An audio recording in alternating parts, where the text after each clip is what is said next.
Celebrating and being grateful are two of the key and highest frequency emotions that you can use when manifesting your desires and dreams.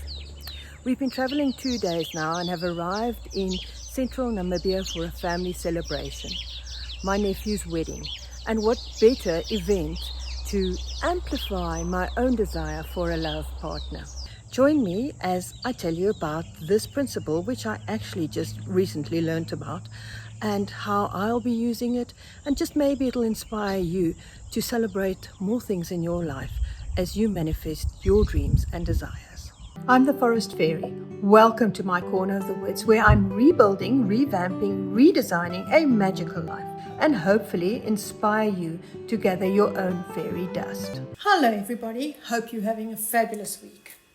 Tell me, have you ever felt despondent, resentful, jealous, even angry when a friend meets the love of their life, or a colleague gets that promotion of a lifetime, or your sibling's life feels just so much easier than yours, or even when faceless people win the lottery, but never you? Maybe it even gives rise to deeper feelings of lack, not worthy enough, and you say, but that friend, colleague, sibling, faceless person is just lucky, is prettier, is more charming, is pushier, has a supportive partner, is in the right place, etc., etc.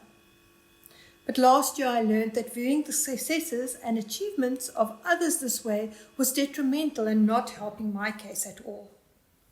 2023 was the year I really leveled up spiritually. It wasn't planned that way, but in hindsight I realized it was the year I embraced and embedded various practices, such as journaling. My career is all about writing, so I just never wanted to do it in my spare time. I also leveled up my meditation and breath work.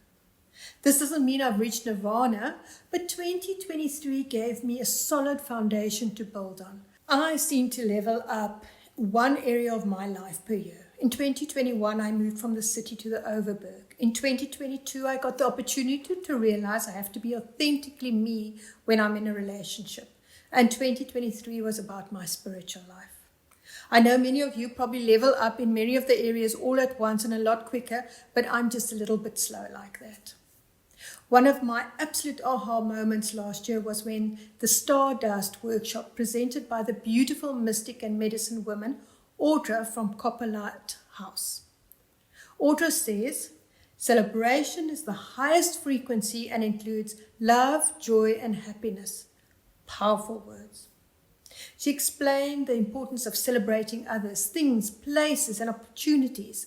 Now that to me means celebrating the world and people around me, the lotto winners, those in a loving relationship, the beautiful homes of friends, the unique opportunities that some magically receive, and those with successful careers and enterprises. Not always an easy feat, I admit, but in other words, rephrasing from Audra, holding the enthusiasm for someone else, even if you desire that thing as well and haven't got it yet.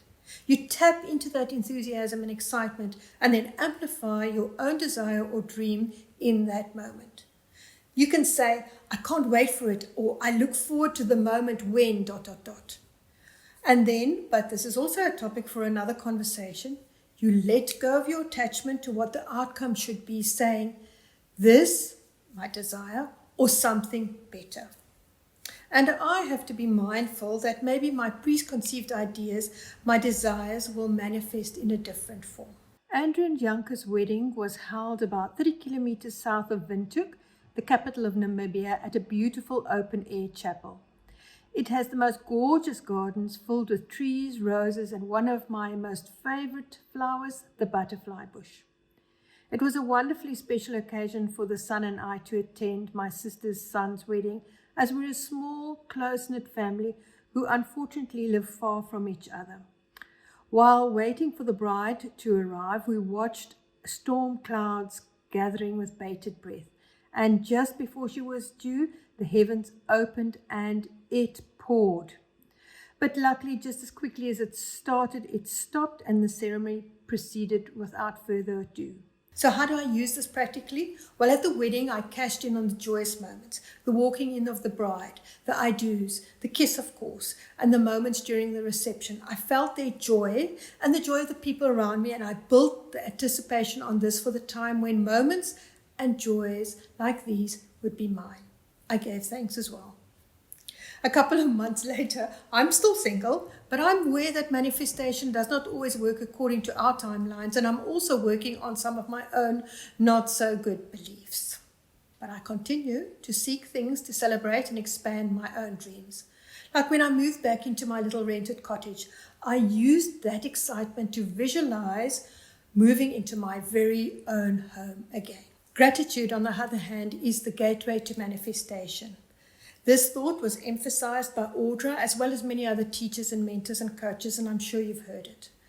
Practicing gratitude helps me turn my focus away with what's wrong with me and my life to what I can be grateful for. But I have found this to be one of my most challenging practices to put in place. Not because I don't have millions of things to be grateful for, but because, like many other humans, it's easier to complain. Before sleeping, I try to focus on one thing and 5 aspects around it for which I'm grateful. For example, I may focus on being grateful for my cottage. Because why? Well, the mongrels and I now have our own home again, surrounded by my familiar and loved things. I have my own space from where I can create. I have great internet, which is very important in my line of work. And I can exercise in the living room without bothering anyone or scaring anyone with how I look. And I can prepare and eat exactly what I want. I try also to turn ordinary moments and activities into gratitude.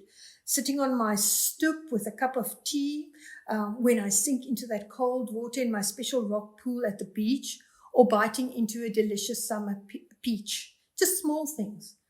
It's also important to be grateful for the less fun or satisfying things like picking up the dog's doo-doos. I remind myself I love them and I'm grateful for their comfort and their joy.